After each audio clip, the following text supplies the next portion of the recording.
Fresh blood, fragile bonds, demographics, migration, and the fight for civic identity. Introduction. The premise and the pressure. We live in a paradox of abundance and decay. On one hand, the modern world has never been more advanced, technologically, economically, and socially.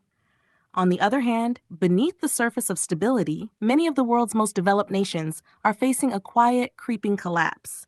Their populations are shrinking.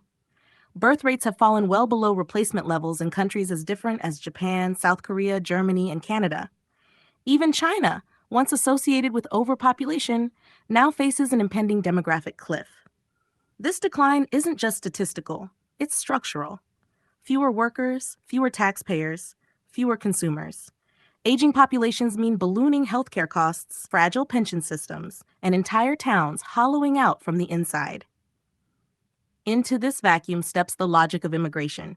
If native populations can no longer sustain the economic engine, then it must be powered by new arrivals, often younger, hungrier, and more willing to take the jobs locals won't.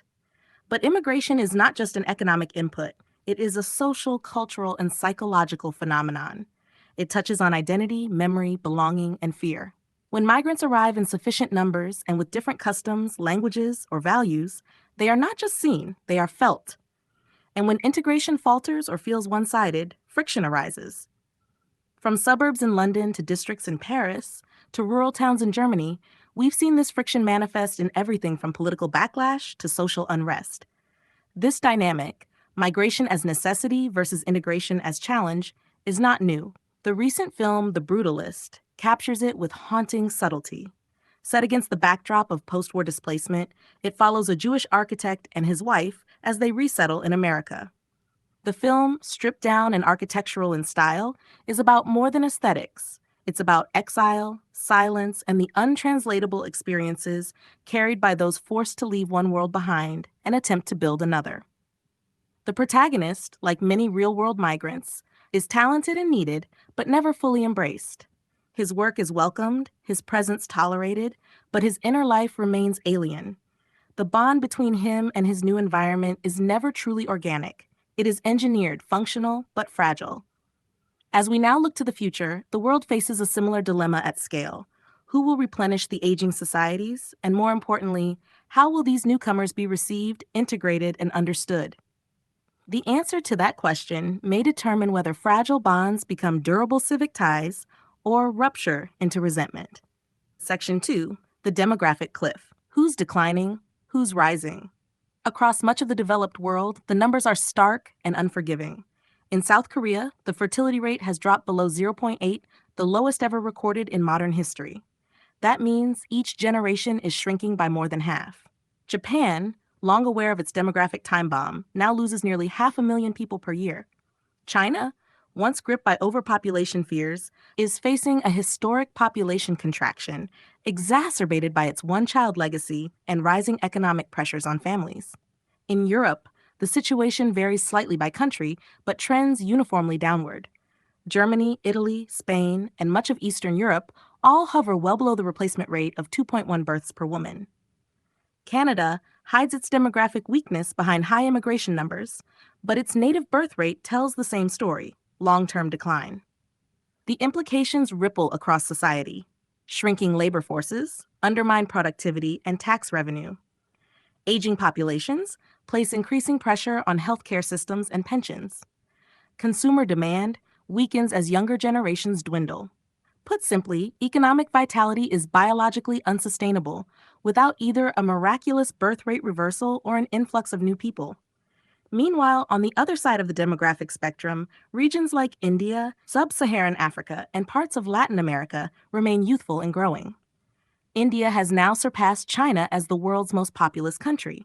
Nigeria's population is projected to double by 2050, potentially making it the third most populous nation on Earth. This creates a clear imbalance. Some regions have people, but not enough economic opportunity. Others have economic systems, but not enough people to sustain them. The logical solution is migration. The historical precedent is clear. Societies that are able to attract, absorb, and integrate newcomers tend to stay dynamic and innovative. Those that wall themselves off become stagnant, insular, and economically brittle. But logic does not account for culture, identity, or fear. Demographic arithmetic may suggest migration as a solution, but social reality often treats it as a threat, especially when integration is mismanaged or politicized. As we'll explore in the next section, integration isn't just about letting people in, it's about building something shared once they arrive. Section 3, the integration equation beyond borders. Migration is easy to measure: visas issued, people moved, jobs filled. Integration, however, is far harder to quantify and far more critical to long-term stability. What does it actually mean to integrate? Learning the language? Following the laws? Accepting the cultural norms? Or is it about something deeper? Shared civic identity and mutual trust? Integration isn't assimilation. It doesn't require erasure of origin, but it does demand a bridge between identities.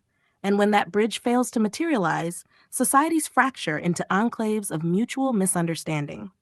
History offers cautionary tales. Take the Jewish diaspora in medieval and early modern Europe. Contrary to popular belief, Jews often did seek to integrate. They contributed to commerce, philosophy, science, and statecraft. But legal and social systems kept them at arm's length through forced ghettos, religious restrictions, and periodic expulsions. Spain, 1492, France, 1306, England, 1290, and countless city-states across Europe expelled their Jewish populations not just out of economic envy or theological rigidity, but often due to the perceived failure of integration, a perception that was manufactured by systems that denied Jews the chance to fully belong. The Holocaust was not born overnight. It was the culmination of centuries of tension, exclusion, and scapegoating. This theme is explored subtly but powerfully in The Brutalist. The architect protagonist is talented, quiet, and clearly useful to the American society that hosts him. But his silence and the trauma he carries from war and displacement creates a void between him and his surroundings. He is present but never belonging. He builds for others, but nothing around him is truly built with him in mind. He is integrated structurally, but alienated spiritually. This mirrors a broader truth. Structural participation does not equal cultural belonging. A migrant can work, pay taxes, and send their kids to school, but still feel foreign, suspicious, or merely tolerated. True integration requires infrastructure, language training, cultural orientation, civic education for both migrants and host populations, legal clarity about rights, duties, and belonging. But it also requires intention. Without it, societies can import labor while exporting cohesion. In the next section, we'll explore how these dynamics have played out across real-world case studies, from Eastern Europe to Muslim communities in the UK and the rare successes like the Windrush generation. These examples reveal both the warning signs and the potential paths forward. Section 4, Case Studies in Friction and Flow. Integration is not a universal formula. It's a set of cultural negotiations that play out differently depending on context. Some communities are absorbed with minimal resistance. Others encounter deep friction. The outcome depends not just on the newcomer's attitudes, but also on the host society's flexibility, infrastructure, and narrative framing. Let's look at 4 real-world cases that illustrate different outcomes, some tense, some unexpectedly smooth. A Muslim communities in the UK, the limits of tolerance. One of the most contentious examples of integration stress in modern Europe comes from the UK's handling of certain Muslim communities, particularly in working-class towns like Rotherham, Rochdale, and Telford. Allegations emerged over the past decade that grooming gangs, largely composed of men from Pakistani Muslim backgrounds, had systematically abused vulnerable white British girls for years, while local authorities looked the other way. The reported reason? A fear of appearing racist or alienating the Muslim community. The result was civic paralysis, public institutions failing their citizens out of political anxiety. This situation, while not reflective of all Muslims, has had outsized consequences for public trust. It fed a perception that the state was sacrificing justice and equality under law on the altar of multiculturalism. It deepened suspicion and made integration harder, not easier. What went wrong wasn't simply cultural difference. It was the lack of a shared civic ethic, where all groups are held to the same standard and feel equally protected and accountable. B. Eastern European migration, economic boon, cultural tension. After the UK joined the EU single market, it experienced a rapid influx of migrants from Poland and Eastern Europe. These workers filled vital labor shortages in construction, logistics, agriculture, and healthcare. On paper, it was a success story: low crime, high employment, economic contribution. But problems arose in scale and perception. Eastern European migrants settled in concentrated clusters. English wasn't always spoken. Locals complained of job competition, real or imagined, school overcrowding, and cultural alienation. These perceptions, amplified by tabloids and political opportunists, played directly into the Brexit campaign, which promised to take back control. Ironically, when many of these workers returned home post-Brexit, they took their productivity and demand with them.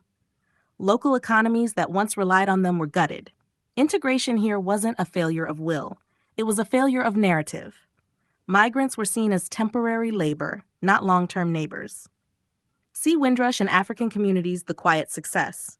In contrast, the Windrush generation, Caribbean immigrants invited to the UK post-World War II, offer a different story. Despite enduring racism, exclusion, and institutional neglect, they integrated deeply into British society. They became teachers, nurses, civil servants, and soldiers. They embraced British civic values while contributing new cultural energy, especially in music, cuisine, and sport.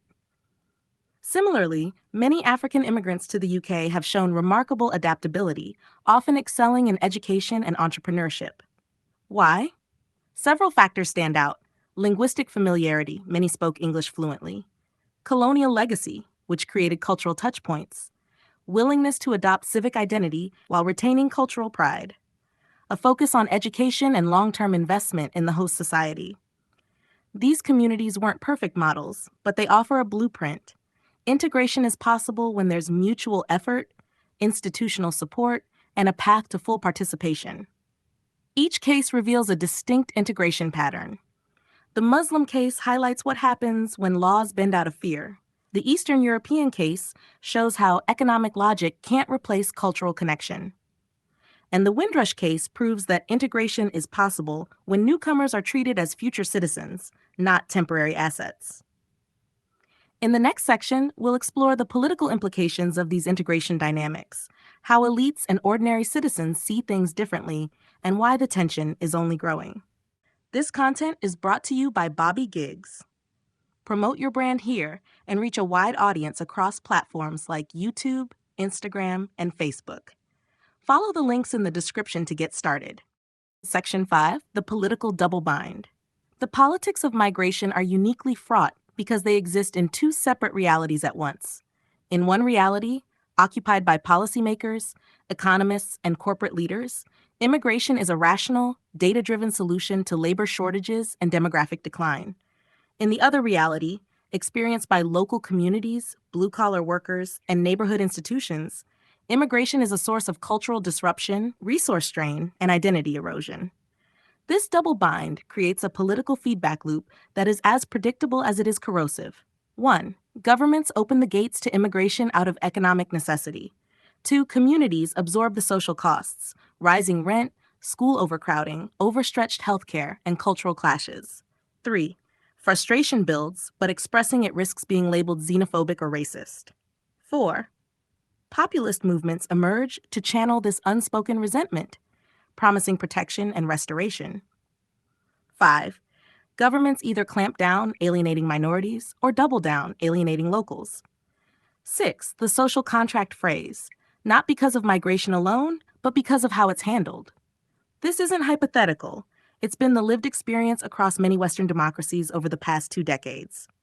Germany's 2015 decision to accept over 1 million Syrian refugees triggered the rise of the AfD, Alternative for Deutschland, a far-right party now entrenched in German politics. Sweden, long a model of humanitarian openness, has seen rising gang violence and political polarization, leading to a crackdown on immigration and a rightward political shift. France, Italy, and the Netherlands are witnessing similar trajectories, where the political class and the public increasingly talk past each other. Meanwhile, mainstream parties struggle to articulate a coherent position. They either speak in economic abstractions or retreat into slogans of tolerance and inclusion rarely acknowledging the real local pressures that integration imposes. Worse still, bad actors exploit the vacuum. Conspiracy theories, great replacement rhetoric, and anti immigrant propaganda fill the space left by honest conversation. The political spectrum fractures, and the middle ground erodes. The result is a brittle, reactive immigration discourse, more about culture war than statecraft. But integration cannot succeed in a vacuum of trust. It requires both a government willing to enforce shared standards and invest in infrastructure, and a population that feels secure enough to welcome change. Without both sides engaged, the political double bind tightens and the chance for cohesion shrinks. Next, we'll zoom in on the core identity tension at the heart of this crisis: the psychological need for community and sameness versus the structural need for diversity and renewal. Section 6, the identity fault line: clumping, cohesion, and civic DNA. At the root of every integration crisis lies a psychological truth. People want to feel at home in their own country. This feeling is hard to quantify, yet profoundly influential. It's why flags matter. It's why language carries emotional weight. It's why a neighborhood changing too quickly can spark discomfort, even panic. Immigration tests the boundaries of that feeling, especially when new arrivals don't disperse evenly but clump, gathering in pockets where their own language, religion, and customs dominate. This is often done for perfectly rational reasons: familiarity, affordability, safety in numbers. But the optics of this pattern often provoke fear and resentment. The host population sees signs in unfamiliar scripts, women in clothing they don't associate with their national culture, shops and services tailored to others, schoolrooms filled with children who don't speak the national language at home. These changes, even when benign, disrupt the shared symbols of identity. And when communities feel like they are becoming strangers in their own streets, they resist. But the reverse is also true. Immigrant communities fear losing themselves, being forced to erase who they are to fit in. The pressure to conform can feel like an attack on heritage, faith, and family structure. Many seek community preservation as a survival instinct, especially if they fled war, persecution, or economic collapse. Thus, we arrive at the core paradox. The more a minority group clumps to protect its identity, the more it threatens the host's sense of cohesion. But the more it disperses and assimilates, the more it risks erasing its roots. This tension plays out not only on the streets, but in policy, education, media, and law. And it raises a difficult question. What kind of identity can stretch across cultural lines without snapping? The answer is not ethnic, religious, or even purely cultural identity. It must be civic identity, a shared commitment to laws, responsibilities, and mutual respect, regardless of origin. This concept isn't without precedent. Countries like the United States, ideally, Canada, to an extent, and post-war France, for a time, have all tried to construct identities not based on blood, but on constitutional principles. It doesn't always work, but it's the only scalable model for pluralistic societies. For this to succeed, two things must be true. One, immigrants must be invited into civic life, not just labor markets. Two, host societies must reinforce civic values without fear of being called intolerant. When either side fails, the gap widens and fragile bonds become fault lines. In the next section, we'll explore what happens when countries with no history of immigration, like Japan, South Korea, and China, suddenly need to open their doors. What can they learn, and what risks do they face? Section 7, the coming wave. What happens when inexperienced hosts need immigrants? There's a particular fragility in societies that have never had to ask themselves who belongs, because for generations the answer was assumed. Japan, South Korea, and China fall into this category. These are countries with strong ethnic homogeneity, deeply rooted national cultures, and historical self-containment. Unlike the colonial empires of Europe or the settler states of the West, these nations were not built on pluralism. Their identity is tightly woven into language, heritage, and shared historical memory. Until now, they've largely resisted the migration pressures that have reshaped the West. But demographics don't negotiate. Japan's population is shrinking at an alarming rate. Rural towns are disappearing. The elderly outnumber children 2-1. South Korea's birth rate is so low, it threatens the country's long-term viability. Even China, whose one-child policy delayed the inevitable, is now facing a rapidly aging population with a declining workforce. Economically, these countries must import people or face irreversible decline. Yet socially and psychologically, they are unprepared to integrate large numbers of outsiders. Japan has made timid steps, offering limited work visas for care workers and farm laborers, mostly from Southeast Asia. But these are often non-permanent, tightly restricted, and heavily surveilled. The unspoken message: help us, but don't stay. Be useful, but invisible. South Korea is beginning to feel the early friction too. Southeast Asian brides in rural areas, foreign construction workers, and multicultural children in classrooms are introducing challenges the country hasn't had to confront before. In some cases, there's quiet progress. In others, backlash simmers beneath the surface. China, facing both economic slowdown and a declining youth population, has signaled interest in attracting high-skilled foreigners. But a society rooted in ethnic Han nationalism faces unique tensions when it comes to accepting outsiders into the national story. In all three cases, the core problem is this: they need migration, but they lack the narrative, infrastructure, or lived experience to absorb it. They haven't built the scaffolding for civic integration. There are few robust pathways to citizenship, no national story of pluralism, little cultural expectation of difference. That vacuum creates a risk: importing friction without importing cohesion. The lesson from Europe and North America is clear: integration must be designed, not improvised. Waiting until necessity forces the issue guarantees chaos, resentment, and dysfunction. If these nations don't proactively define what civic participation looks like, they may face a repeat of the West's mistakes, only compressed into a shorter, more volatile timeline. As we approach the conclusion, we must ask, what kind of world are we building as borders blur and populations move? Can we design belonging in an age where identity is both more fluid and more fragile than ever? Conclusion: designing belonging in the 21st century. The age of demographic abundance is over. The future belongs to nations that can adapt, not just economically, but culturally and civically, to an age of mobility, aging, and deep interdependence. Migration is no longer a policy preference. It's a survival mechanism for many developed societies. But without the capacity for genuine integration, migration becomes a pressure valve that bursts rather than balances. Throughout this exposition, we've seen the duality. Integration fails when it's treated as a transaction, when immigrants are brought in merely to plug economic holes. But it can succeed when it's treated as a transformation, when both newcomers and hosts are prepared to meet halfway and build something new together. The lessons are not abstract. The Jewish experience in Europe showed what happens when communities are kept forever at the margins, invited economically but excluded socially. The Muslim integration crisis in parts of the UK reveals the cost of institutions retreating from hard conversations.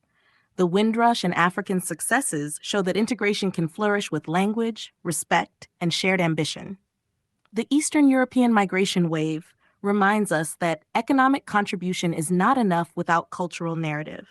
And countries like Japan and South Korea must now decide, will they write the rules of inclusion before the wave hits or after? The film The Brutalist is more than a story of displacement. It is a meditation on what happens when a society needs someone's labor, but not their presence. When their productivity is welcome, but their identity is ignored. The protagonist builds a world he can't fully inhabit. He is both essential and invisible. That is the risk many nations now face. To avoid it, they must invest not just in immigration policy, but in the architecture of belonging. Define what it means to be a citizen, not just legally, but emotionally. Teach civic values, not as propaganda, but as the foundation of trust. Support local communities in transition, not just with slogans, but with schools, housing, and dialogue. Confront uncomfortable truths about fear, bias, and the limits of tolerance. In an age of movement, we must build places where identity can flex without fracturing, where bonds are not brittle, but resilient, where newcomers aren't ghosts haunting the economy, but participants shaping the story. Because in the end, a society is only as strong as the stories it tells about who belongs and why.